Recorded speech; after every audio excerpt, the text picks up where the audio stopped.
right, strap in, everybody, because we are diving deep today into some really fascinating stuff, actually. You guys sent in this piece about, well, like the hidden logic behind how Chinese society works. And I got to say, I can already tell this is going to be one of those deep dives with a ton of aha Yeah. moments. It's like we're getting a backstage pass Yeah. to see how things really work, beyond just what we see on the surface. Absolutely. It's a really unique opportunity to explore some of the forces that shape, how people interact, how decisions get made, even how success is pursued in this really complex cultural landscape. Yeah, and the thing that really jumped out at me right away was this idea of reverse psychology. It's almost like it's a go-to move, like a strategy socially. That's kind of counterintuitive, don't you think?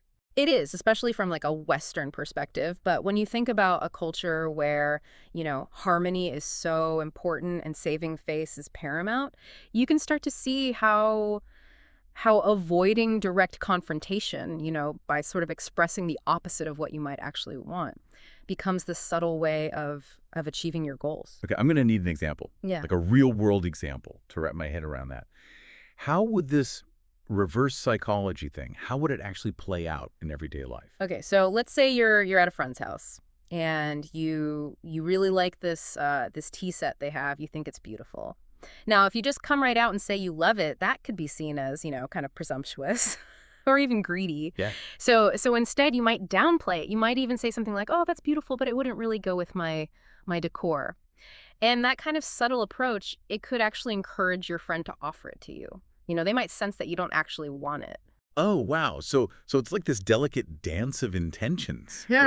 Yeah. Yeah. But doesn't that make it so hard to know what someone really means? Like, how do you cut through all of that and get to the real message? Yeah, it's definitely a challenge, and that's where the idea of decoding the double game comes in. You got to learn to read between the lines, pay attention to how things are said, the subtle cues, the context. It's like becoming a cultural detective. Right. Not being suspicious, but more like developing this sharper sense of perception, right? Exactly. It's about understanding that communication Mm. in this context, it operates on multiple levels. There's, the surface level, what people are literally saying. And then there's this deeper, more subtle level where those true intentions are often, sort of hidden or implied. This reminds me of something we talked about before, the two sets of rules that kind of govern Chinese society. Oh, yeah, that's right. You have the Confucian ideals, right? Mm. Morality, ethical conduct. These are things that are really valued and that people talk about openly. But then there's this other set of unspoken rules, often influenced by, ancient strategies, like in the art of war, where individual goals, power dynamics, all of that comes into play. So it's almost like you're playing a game of chess socially, and everyone kind of understands these unwritten rules, and they're making strategic moves based on that.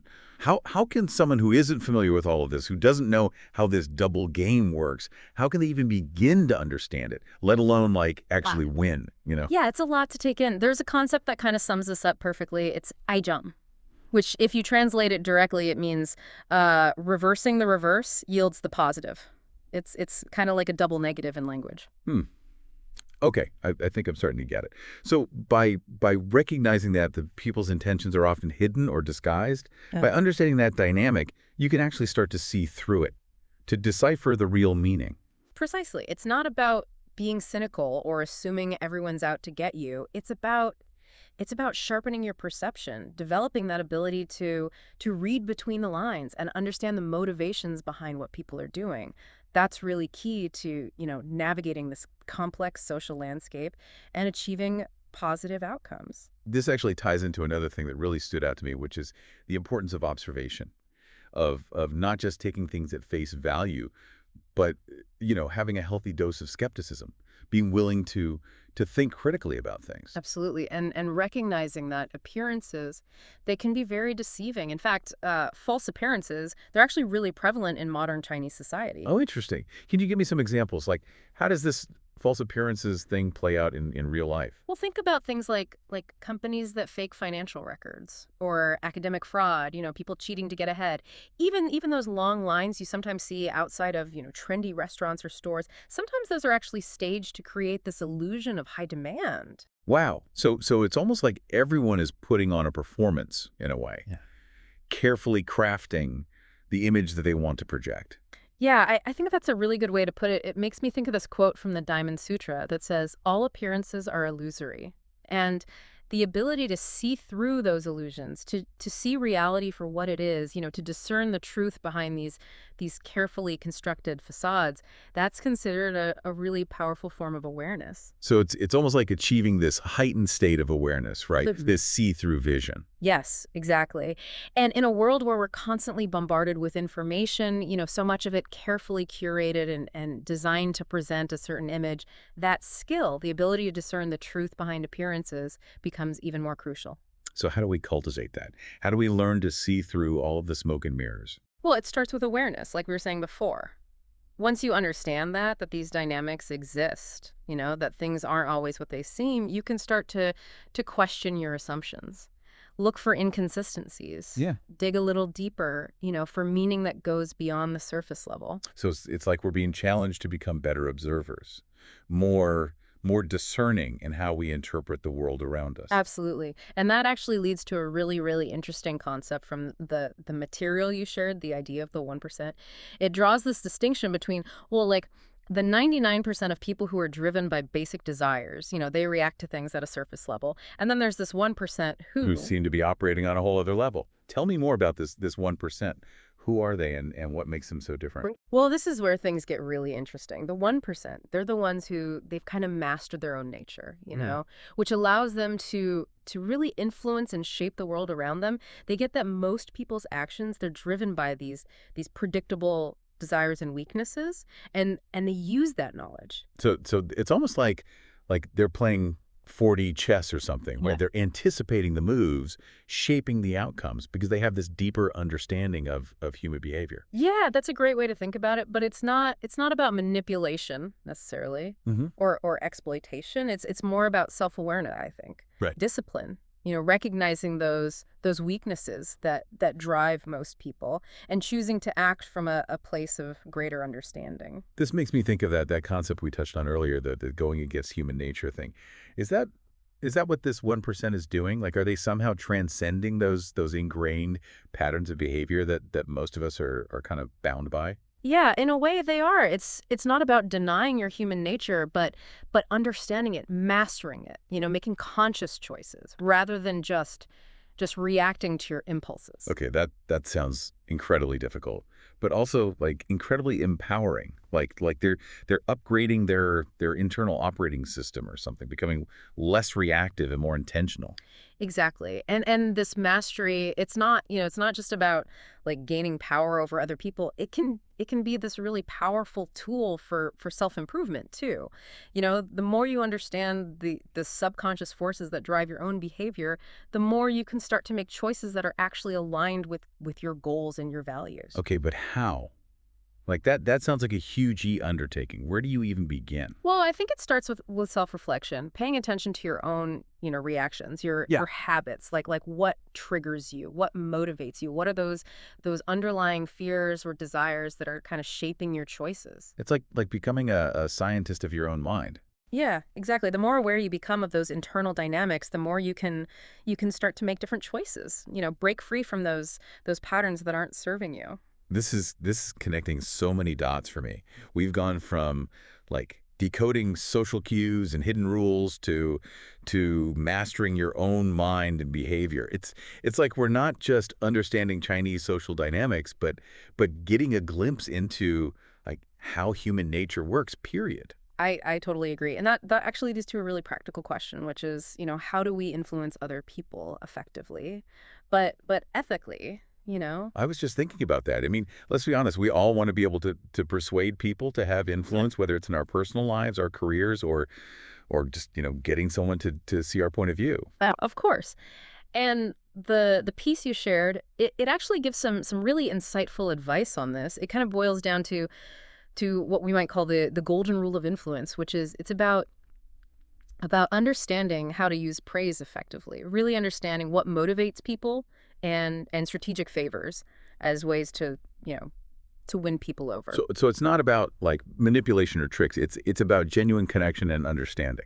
Exactly. Recognizing that everyone has their own, motivations and desires and finding ways to align your goals with theirs. It's like a win-win. Can you give me like a concrete example of that? Like, how would this golden rule thing play out in a real life situation? Let's say I'm trying to get my boss to approve this new project idea. Like, how would I actually apply these principles? So the first step is you gotta figure out what motivates your boss. What are their priorities, their concerns? Like what would make this project appealing to them?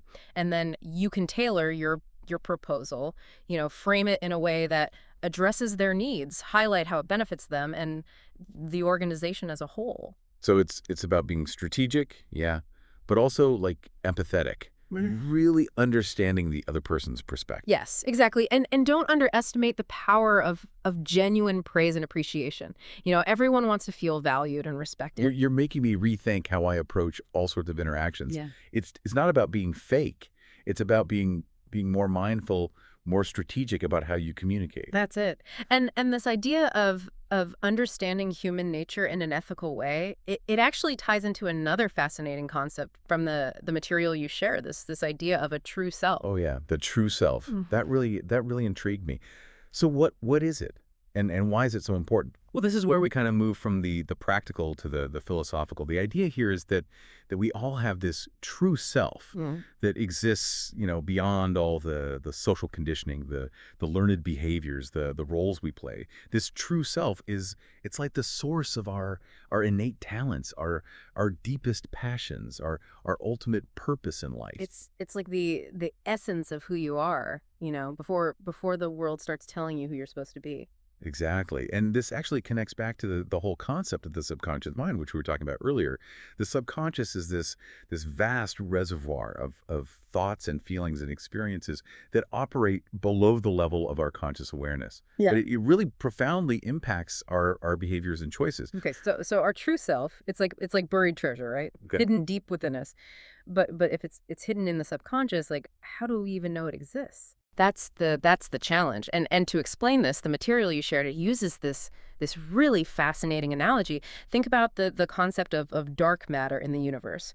Scientists estimate that dark matter makes up something like 85% of the universe's mass, but we can't see it. We can't directly measure it. We only know it exists because of the gravitational effects it has on visible matter. Whoa.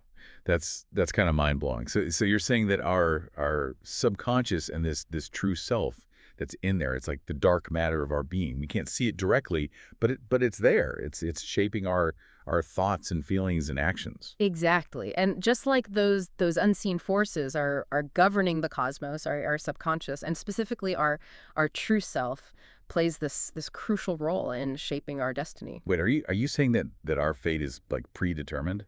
That we Right. have no free will? Not necessarily, but it does suggest that there are these deeper forces at play than we often realize.